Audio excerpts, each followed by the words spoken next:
국민의힘에서 이준석 대표가 대변인 선정에 있어서 공개 토론을 통해서 토론 배틀로 선정한다라고 밝혔고 수많은 지원자가 몰렸다라는 이야기 어제 전해드렸습니다. 16강 결과가 발표가 됐다고 합니다. 어제 치열했던 대변인 토론 배틀 현장 살펴보시죠.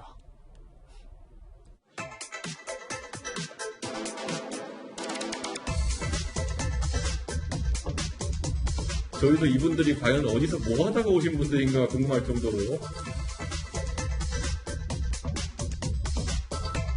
김구 선생님께서 독립된 국가의 문지기라도 하면 좋겠다 하는 심정으로 미국의 유명한 시인이 청춘이 무엇인가 라는 시를 썼죠. 청춘은 생리적인 상태가 아니라 정신의 상태라고 그랬습니다. 자신에게 반하는 의견을 제시하면은 너 일벤이 약간 이런 식으로 낙인을 찍는 행태를 보였기 때문에 그런 문제들을 고쳐보자고 하고 일단 여기 지원한 것도 있습니다. 다들 한번 해보다가 진짜 했네요. 이게 지금 100세까지 산대잖아요. 같이 늙어가야 되는데 이런 얘기 같이 한다는 게 즐겁습니다. 분위기는 전혀 압박적이지 않았고 저한테는 전혀 생각해보지 않았던 정책에 대한 대응을 해달라고 하셔가지고 너무 당황했습니다. 42년생으로 지원하신 분이 당 대변이 된다면 그것도 파격이요. 그리고 2002년생, 2003년생이 되어도 파격이다.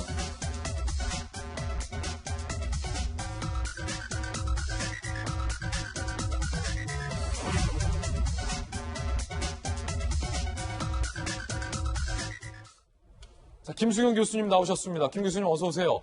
16강 이제 대진표 결과가 나왔다고 하는데 임백천 씨의 부인 김현주 전 아나운서 통과했고 하트 시그널의 장천 변호사도 통과했다고요, 일단은?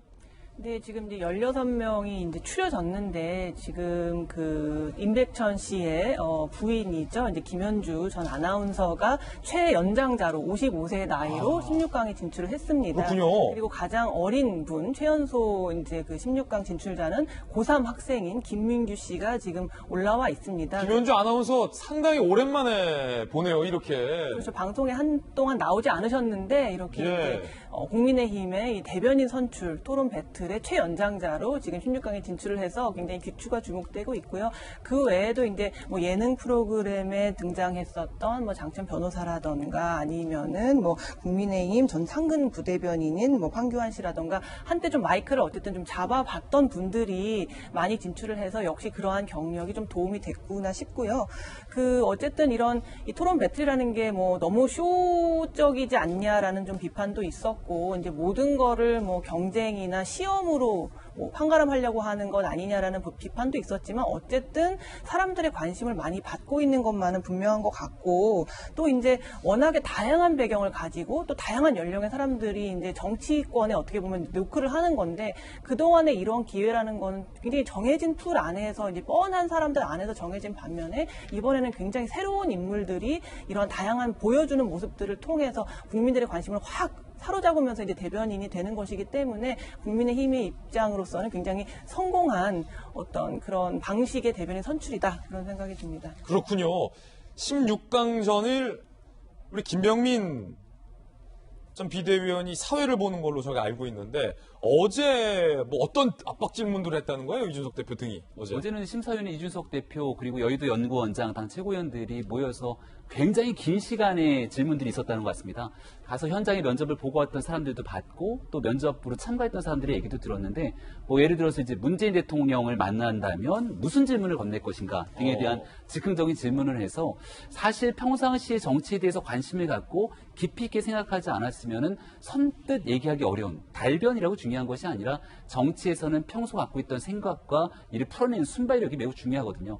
그런 면들을 예의주시해서 봤던 것 같고, 16명 중에는 정말 예상하지도 못했던, 아까 봤던 10대 젊은 청년도 들어가 있고, 또 임백천 씨의 부인도 들어가 있어서 사실은 16강전의 토론 사회를 봐야 되는데 굉장히 기대도 되고 떨리기도 하고 재밌을 것 같기도 하고 여러 가지 생각이 듭니다. 근데 제일 중요한 건 모여있는 사람들 중에는 당내에서 그동안 빛을 보지 못했던 기초의원이라든지 이런 여러 사람들도 함께 들어가 있더라고요. 새로운 사람들이 정치 전면에 나서기까지는 꽤 오랜 시간이 걸리고, 또 때로는 인맥이라든지 많은 일들이 작용하는데, 그 사람들에게 새로운 정치 참여의 기회의 장을 제공했다는 면만으로도 이번 토론 배틀은 꽤 의미가 있지 않나 싶고, 이번 주 일요일 유튜브 옳은 소리를 통해서 생중계되니까 많은 관심 부탁드립니다.